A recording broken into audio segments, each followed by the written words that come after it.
بسم اللہ الرحمن الرحیم۔ دو جلیل القدر صحابہ ابو ذر اور بلال کے درمیان کسی بات پر جھگڑا ہو گیا۔ ابو ذر نے غصے سے سیدنا بلال رضی اللہ تعالی عنہ کو ابن السوا یعنی کالی کلوٹی حبشی عورت کا بیٹا کہہ دیا۔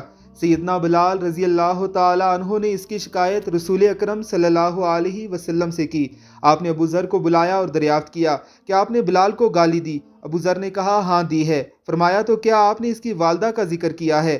کہا یا رسول اللہ، جو شخص لوگوں سے گالم گلوچ کرتا ہے اس کے والدین کا ذکر کیا ہی جاتا ہے۔ آپ صلی اللہ علیہ وسلم نے فرمایا آپ میں جاہلیت ہے۔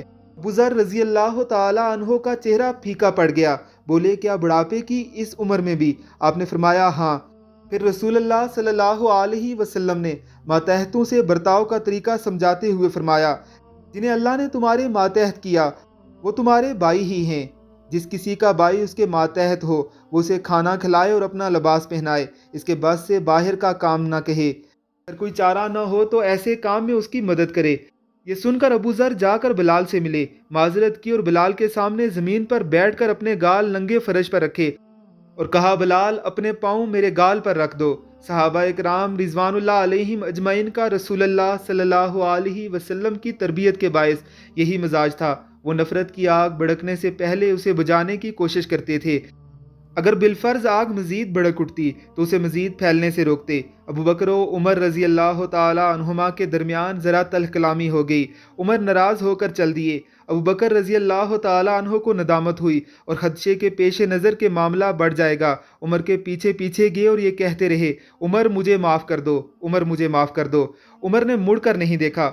ابو بکر صدیق معذرت کرتے بیچارے پیچھے پیچھے جاتے رہے۔ عمر گھر پہنچے اور اندر جا کر دروازہ بند کر لیا۔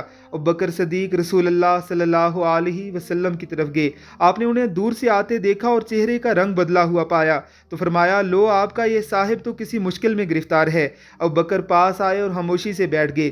چند لمحے ہی گزرے تھے کہ عمر کو بھی اپنے رویے پر ندامت کا احساس ہوا۔ ان لوگوں کا دل روشن تھا۔ عمر بھی گھر سے نکلے اور کشاں کشاں رسول اللہ صلی اللہ علیہ وسلم کی محفل میں چلے آئے، سلام کیا اور آپ کی ایک جانب بیٹھ گئے۔ ساری بات بتائی کہ کیسے انہوں نے ابو بکر سے بے رخی برتی اور ان کی معذرت قبول نہ کی۔ رسول اللہ صلی اللہ علیہ وسلم کو غصہ آ گیا۔ ابو بکر نے آپ صلی اللہ علیہ وسلم کے چہرے پر ناراضگی کے آثار دیکھے تو کہنے لگے یا رسول اللہ صلی اللہ علیہ وسلم واللہ میرا ہی قصور تھا، غلطی میری ہی تھی۔ یوں وہ عمر فاروق رضی اللہ تعالی عنہ کا دفاع کرنے لگے۔ آپ صلی اللہ علیہ وسلم نے فرمایا کیا آپ میری خاطر میرے صاحب کا پیچھا چھوڑتے ہیں؟ کیا آپ میری خاطر میرے صاحب کا پیچھا چھوڑتے ہیں؟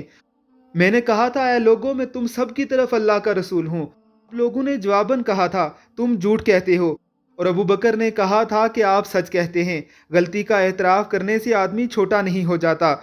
انکسار اور تواضع کا تقاضا بھی یہی ہے کہ انسان ہٹ درمی کے بجائے غلطی کا اعتراف کرنا سیکھے۔ حدیث میں آتا ہے کہ جو شخص اللہ کے لیے تواضع اختیار کرتا ہے اللہ اسے بلند کر دیتا ہے۔ اللہ ہمیں صحابہ کے رستے پر چلنے کی توفیق عطا فرمائے، آمین ثم آمین۔